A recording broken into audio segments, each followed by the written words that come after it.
what our grandmothers were used to face during their times. Life was much simpler. It wasn't this complicated. Look at the pollution. Look at the vegetables we are eating. What we are eating, what we are breathing, what we are exposed to. How can you even imagine to have a skin what we are carrying right now? Monisha, my mother has similar lifestyle? Yeah, I mean she's not a but yeah, they've run homes, they've had complicated lifestyles, joint families, and all of that. But look at the pollution. But her skin is far better than Look at the pollution. Look at the pollution. That's what I'm saying. It's totally the same. I lived with her, and I still live in Delhi. She lives in Delhi. Yeah, absolutely, absolutely. Yeah. Perhaps, yes, yes.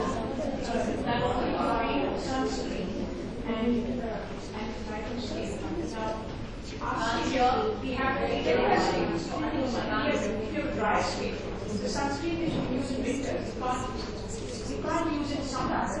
So in the summer, that same sunscreen, your skin sweats. Very correct. So what can one use it for? Because in the summer, when you need the sunscreen more, you can't put anything. A question is regarding sunscreens in summers versus in winters. In summers, they don't do well. You don't feel with them, and in winters, they're fine, right? Yeah, so there's a different sunscreen you can use in winters that is more oil-based and water-based sunscreen during the summers.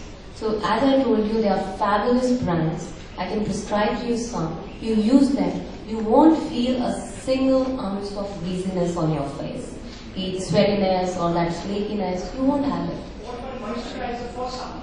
Because Yeah, you have fabulous stuff in the market. Just awareness is needed. Fabulous stuff. It's chemical free. Okay. It's absolutely good for your skin. Now, yeah.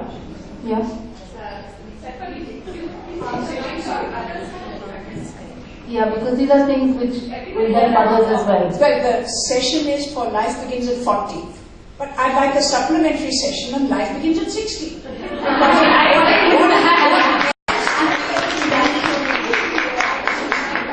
It doesn't change. These are numbers, they don't change. Don't worry.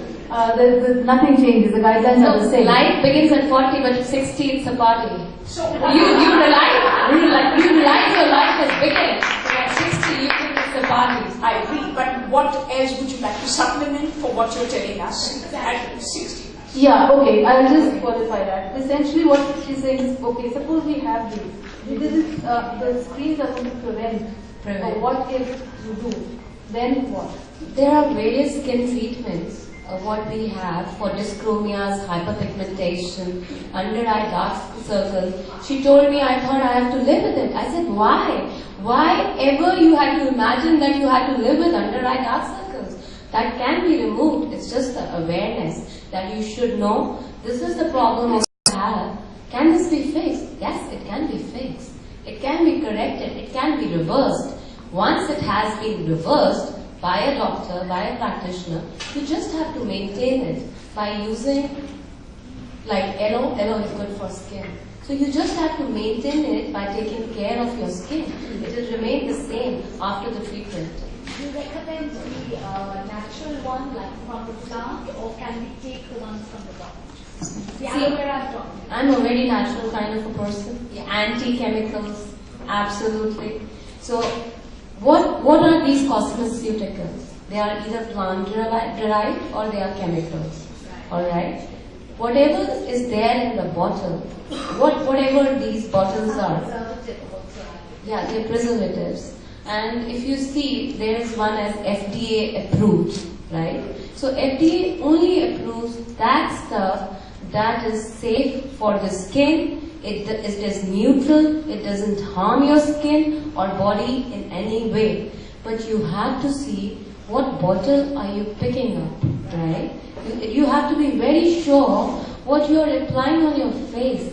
If it is a local product, or maybe if you are applying, you can't say whatever is natural has to be good on my face. You can't say that. You can't put papaya and say, oh, it's safe because it's papaya. You may develop an allergic reaction next day. You know? So everything natural need not be safe. You have to see whether this product has been approved by an authority to be safe for your skin as well as your body. So being something natural, there are poisons that are natural. So Monisha, tell us what are these things one should look out for on a pack? On a pack to make it safe and to make it... See, you have to see what authority has approved this product. You have to look for FDA approved. It's an American authority. Though Indian authorities are also very good, but I always look for FDA approved label because they are very strict, very stringent in their passing of these chemicals to be put in the bottles for external use. Dr. Kapoor, I would like to ask you, you've spoken so much about the skin. What about hair thinning at 40? Okay. Hair thinning at 40. Yep. Most of us suddenly realize that grandmother's hair doesn't work for us, and you're oiling and you're doing hair spas, but it's not the same nevertheless. You should first understand why all these things are happening to you. These are all hormonal changes, basal metabolic rate. We are stepping towards, it's aging phenomenon. Our hair are becoming lusterless. They are more dry. We are losing more hair. It's not the same volume what we used to have at teens. So how you can take care of that? And I think diet has a huge role to play. A huge, tremendous role. And if you are losing hair more than natural, see 100 hair a day is a normal loss, but if you are losing more than that, and whenever you are doing like this and you see these bunches coming out, so that is considered to be an abnormal. So what you need to see a doctor, you need to get your blood test done. Maybe your diet is not nutritional evaluation is far more useful than anything else. Nutritionally deficit. And this is a huge problem these days, Monisha. A lot Huge hair problem. Even men are coming with hair fall and serious hair fall. It's all the environmental factors, the stress factors. If you see men at their 20s, they are becoming bald. Initially, that never used to happen. Why this is happening at a recent pace? The environment we are living in. So what we have to do to not be in that state, right? We need to be presented. We need to maintain ourselves more. And how do we maintain it? Grandma's formula don't work these days of oiling your hair, keeping the oil overnight. It is recommended you don't keep that oil for more than 30 minutes. You wash it off. You keep your scalp as clean as possible. And regarding the hair fall and hair thinning, you need to get your blood test done. There must be something in your diet that is deficit. Because during this age group, you're cautious about your weight. You start eating less. You say, no, I'm not going to eat this, you become very choosy. In that process, you forget that you have to take a balanced, healthy diet. So you're deficit in some vitamins and minerals and nutrients that are good for your hair and skin. So that's one part. Second part is you need the maintenance and how do we maintain. See, taking a steam is very good after the oiling. You can take a towel, dip it in hot water, just wrap it around for just 5 to 10 minutes. It's good enough. What it does, it increases the scalp circulation, right? It increases the blood flow. So blood flow to your roots, when it increases, so it gets more nutrition, they become more strong. And regarding the luster in it, don't use very harsh shampoos and conditioner. They are not very good. Pick up a shampoo that has got a mild detergent. Moroccan oil is good. You can use that. And mild detergent, you can use a baby shampoo, right? It's good for. And depending upon, you can get a scalp analysis also done. Maybe your scalp is very oily, maybe it's flaky, maybe you need a treatment. And that is what you want for thinning of the hair. And if you have lost a lot of hair, you can consider hair transplantation also. There are various therapies that are available like mesotherapy, stem cell therapy. These therapies, they boost your follicles. They help you grow more hair, more volume, and have the same kind of volume which you had when you were a teenager. Yeah, I'd just like to further go on with that. That with the hair loss thing, if you go and you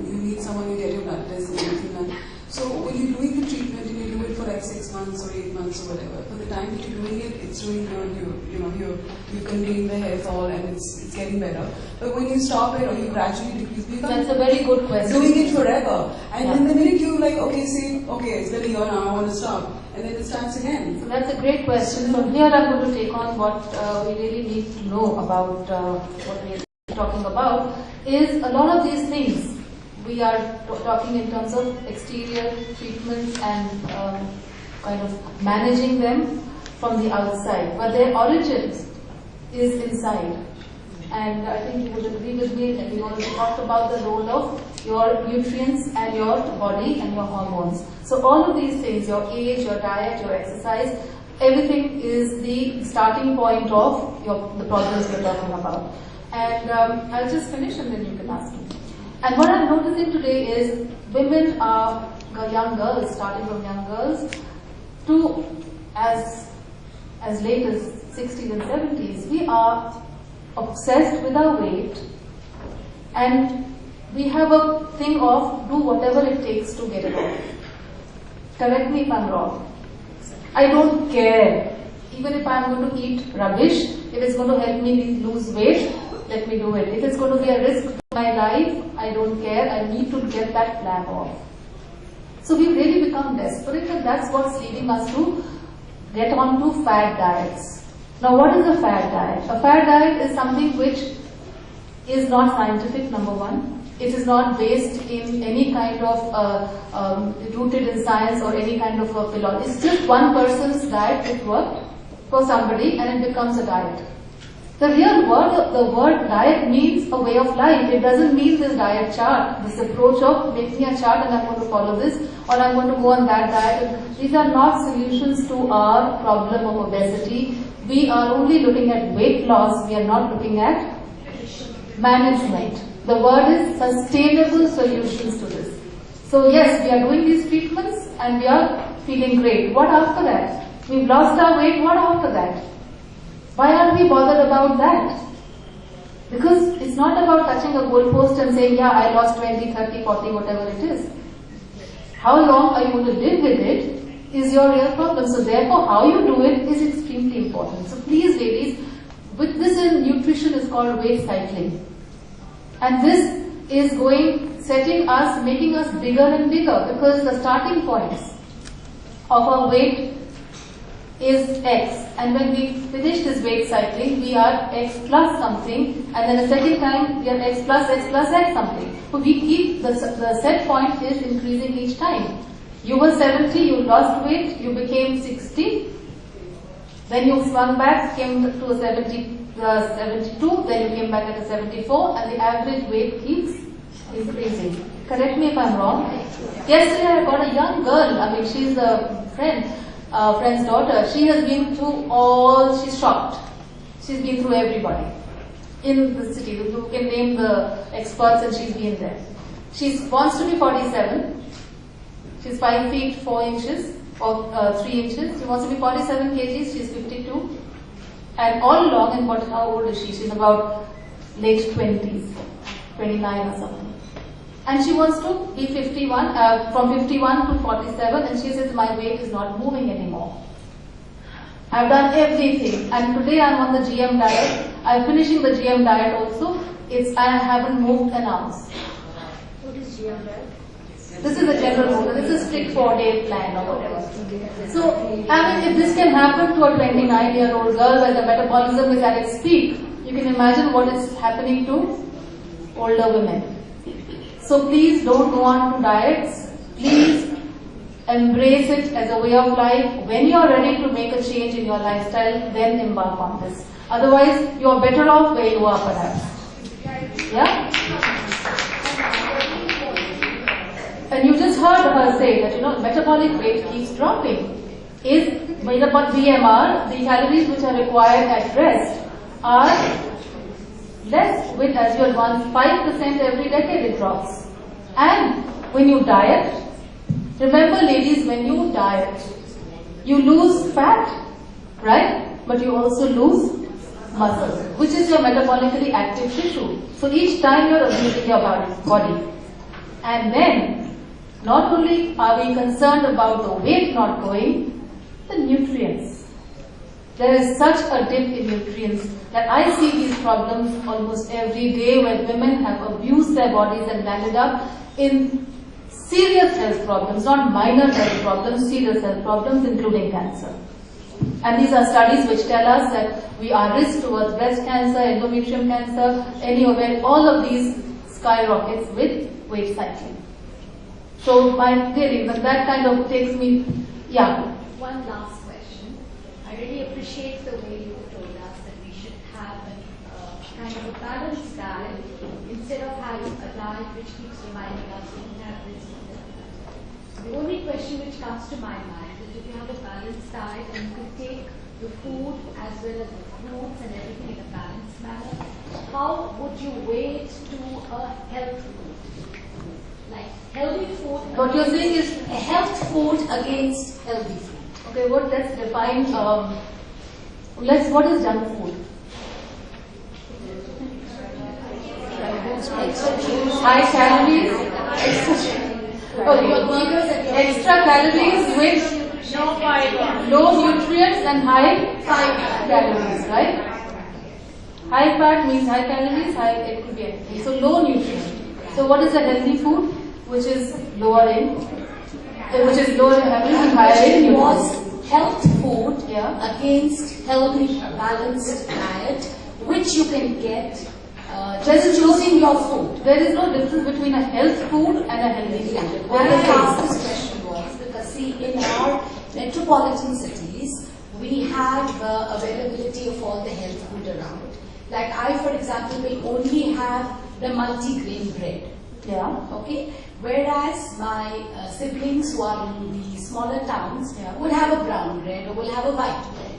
So I wanted to just ask this question that how different can it be and how beneficial is it for me to emphasize and stress myself morning to evening, okay, I want only that particular health food. I'm not talking about healthy food. Okay, let's look at it this way. Let's look at it. Yeah, I got your point. Yeah. If you're looking at natural, what is a healthy food? Which is minimally processed, atta versus maida. We were not designed to eat either, to be honest. These are man-made cultivated products. But now that they're in our diets, we were not meant to have white bread. We were meant to have the grain the way it was. So that is healthy. The white is unhealthy or it's not so healthy. So it's absolutely clear. So obviously you will choose something which is healthier for you. You can call it multi-grain, whole grain, whatever it is. Yeah. So of course it's important because you're moving away from nutrients. And that's a very big one in terms of weight management, in terms of skin management, in terms of hair management, in terms of heart management, bone management, everything, and for your immunity. Nutrients are the most important. When you were talking about those nutrients, I just wanted to check that if you're taking a nutrient for a long, how long further can you take it for? Like if you've taken it for 6 months, is it okay if you can, like when you were talking about a hair fall, That's you took it for 8 great months. question again. You took it for 8 months and I stopped my treatment, but can I continue to take it for another 1 year without First thing I'd any like to say here is that whenever you go for supplements, please take it under supervision. Don't do it yourself. Because there are some This is under supplements supervision. which can be toxic if taken for too long and if they are taken along with other drugs. So that's number one. Number two, there are issues around supplements, and today I think most of us we found are low on certain nutrients, particularly vitamin D. We are not making enough vitamin D for some reasons, which we still need to investigate. But so therefore there is a role of supplements, and plus 40 certainly, because the antioxidants levels, the natural antioxidants produced in our bodies go down by almost 40%. So there is a role, but not to say that your diet is not important. These are meant to be treated as supplements and not substitutes for a good diet. Remember that. So it's not that I'm going to eat my junk and I'm going to have my supplements. It doesn't work like that. So yes, therefore you have to be monitored. If you are under supervision, please go to your physician, whoever is treating you, to monitor you regularly. If you have a tendency for low iron, you need to address that. If you have a tendency towards, and you need to find out why. Don't just get into pills, popping and supplementing without understanding why your B12 is low. मेरा तो होता ही है, मेरी family में होता है, yes, but still there could be malabsorption for other reasons. There could be food intolerances. So if it's prescribed, what is the safe duration that you can take it? It all depends. It's not a generic answer. Yes. Hello. There are too many questions. We'll have to do it step by step. Somebody who hasn't asked a question so far. I haven't asked. And how can I? We forwarded some questions on the email. Are you going to answer those? Because Yes, they have given us a certain. Maybe let me see. because I have a There is something around the thyroid. Yeah, one question, please. Yeah. You also have a cholesterol, which food rich in cholesterol, which increases the cholesterol level. How do you share? Her question is around foods which help lower cholesterol. And what about HDL and LDL levels also? How do they increase and decrease levels? Well, that's one of the same things. Essentially, Another related question is, Suppose we do have show symptoms of high cholesterol or heart problem like genetic factor or breathlessness, and then we go for a test, the lipid profile and the cholesterol test. The report says normal, but we know there is some problem, and the same symptoms keep appearing again and again. So what is the next step? Like, okay, the cholesterol reports are normal, maybe kuch heart problem hai, but again the symptoms keep. So what's Dr. Akhilesh would be the next test which can, further tell us the sequence of tests for getting a heart problem? you need to be basically monitored by a professional. Then you have to get your. Cholesterol is okay, but the triglycerides go high because one is not a food diet. Okay, now I will just take the questions around cardiac. I'll just add few lines here. I'll answer that question. See, normal cholesterol does not mean that you cannot get coronary stenosis. Okay, even with normal cholesterol, you can get blockages of the arteries. Okay, why does it happen? Because of some inflammatory reactions within the arterial wall. Okay, that may not be only cholesterol dependent. Secondly, cholesterol, you have to see how bad is your LDL cholesterol, because LDL is the cholesterol which gets deposited inside the arteries. So if the LDL is high and total cholesterol is normal, it's not a good thing. You have to have your good cholesterol high, which prevents or protects you against bad cholesterol, which is HDL. And how do you increase the HDL? Only two ways: exercise, diet. And there are medicines, but they have a lot of side effects. So we don't really prescribe medicine for increasing HDL cholesterol. A high nutrient diet also helps. Okay, so nutrition is better to increase it. Now, why? What was your question? You said. Cholesterol levels are Okay. And one is having less fat, but the triglycerides. All right. So let me make it very clear.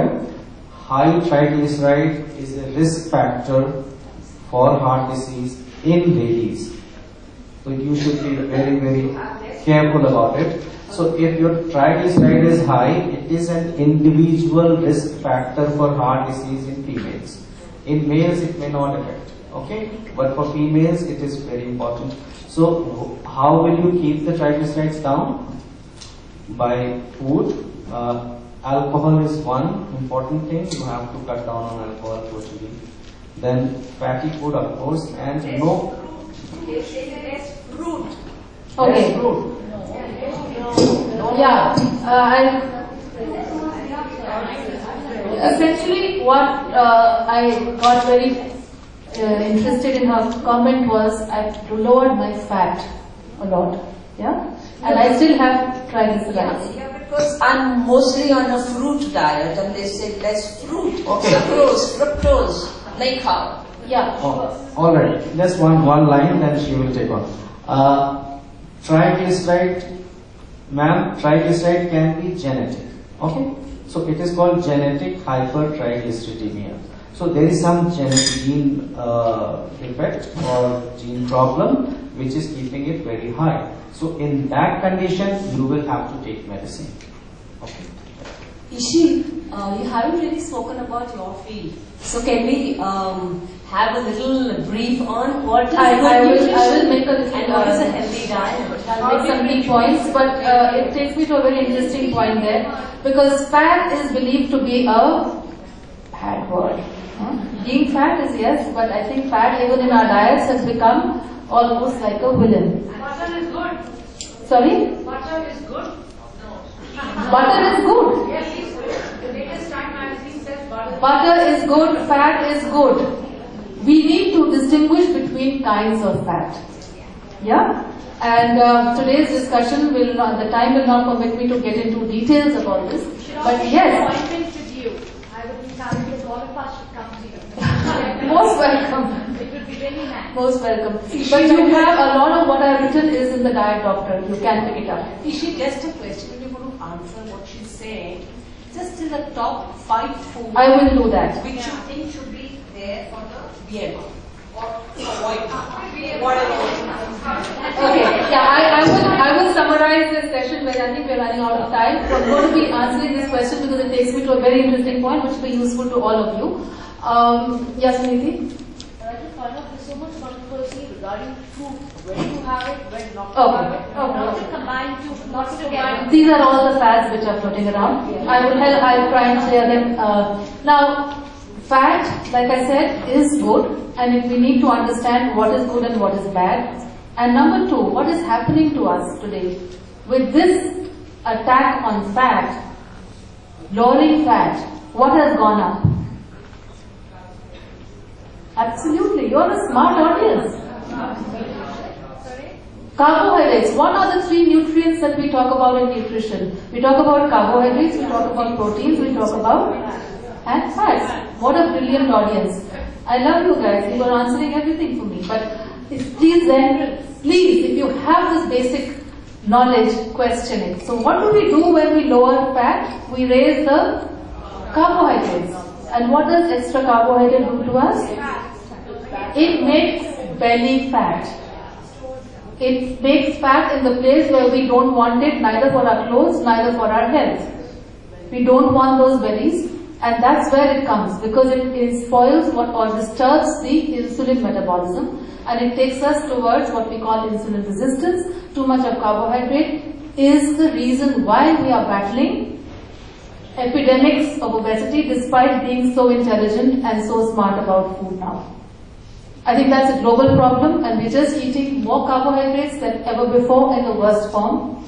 And this is a serious message for Indians, because we have a much higher genetic predisposition to developing heart disease because of visceral fat. This is also called the fat on the organs, visceral fat. When you have a belly, you have fat in the liver, you have fat in the organs. And this fat gives you most of the problems we have discussed so far, including, which is why I wanted you to hear me out here, including hyperpigmentation. It's called acanthosis nigricans, she would know it better. The dark patches on our skin, dyschromias. The neck, under the arms, thickening of the skin folds, the buffalo's hump, acne, adult acne. We have no business to be having these problems. These are not part of normal human beings. We are not meant to. There's something in our system which is imbalanced. Hair fall, balding, and in girls today, polycystic ovaries. Young, thin girls, they're not fat girls, and they're coming with PCOS like the flu. So it is really coming from imbalanced nutrients, and in this attempt to have less fat and all that, or we are having toxic fats, we have really blundered. And these toxic fats have entered our lives in very healthy ways. They are touted as health foods, as cholesterol free. So please don't be scared of cholesterol. Don't be scared of fat. Understand these better so that you can manage them better. Cholesterol itself is not a bad thing, because our body makes cholesterol. It's so important for us. A healthy body, a healthy liver makes its own cholesterol. Right? Yeah, just one point. We need cholesterol because all hormones are cholesterol based, and lot of enzymes in the body they are also cholesterol based. When the child is born, it has some cholesterol. It's not that the babies don't have cholesterol. They have, but their level is around 60 or 70. But everybody needs cholesterol. So, and also everybody needs fats. You must have at least 25 to 35% of your calories from fats. It's not that fats are banned.